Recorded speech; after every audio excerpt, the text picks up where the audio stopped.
5 km pour mes 25 ans. Je vais vous partager mes réflexions sur mes anniversaires, sur 25 ans et on va faire le chemin ensemble. Je me sens tellement privilégiée de pouvoir fêter mes 25 ans parce qu'il y a une époque où je pensais que je n'allais pas du tout atteindre cet âge parce que je ne savais pas si j'allais y arriver mentalement. Donc je suis toujours un peu entre l'envie de vouloir le fêter, l'envie d'avoir des gens autour de moi et le truc de me dire que c'est peut-être un peu trop égoïste de vouloir qu'on me fête. Du coup je pense que me fêter moi-même c'est déjà une super étape. Et voilà, pas de musique, juste écouter les oiseaux qui sont magnifiques, ils font beaucoup de bruit, regarder le soleil. Je fais souvent face aux réflexions des gens qui disent qu'ils ne pourraient pas faire des choses seuls. Et j'ai envie de vous dire, moi non plus. Je pense que je me suis entraînée à faire les choses seules parce qu'on a souvent l'habitude justement de faire les choses avec des gens. Et j'adore être avec mes amis.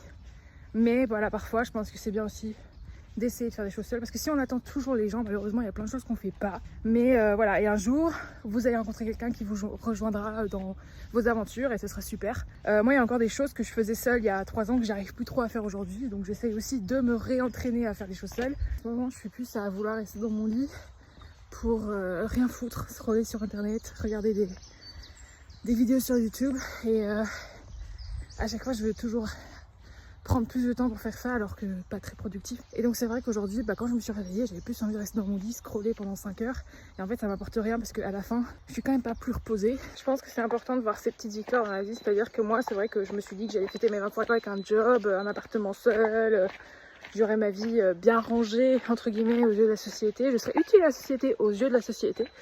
Et c'est vrai que je suis vraiment dans ce paradoxe où aux yeux de la société je suis inutile parce que je suis au chômage, mais en même temps je fais plein de trucs, je construis plein de choses, plein de projets en dehors de ça.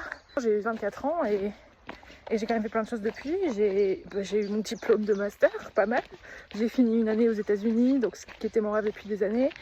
J'ai changé de prénom. J'ai réussi à révéler le secret, j'ai lancé mon podcast. Donc en fait, c'est pas que j'ai rien foutu pendant mes années de 24 ans, j'ai fait plein de choses. Pensez à vos victoires personnelles et pas forcément aux victoires qui semblent importantes aux yeux de la société. Et on arrive sur la fin. C'était très cool, j'ai mal aux pieds, mais je suis très heureuse, très fière de moi. Je vais rentrer, prendre soin de moi, dormir et je serai de nouveau fraîche pour fêter mes 25 ans dans quelques jours.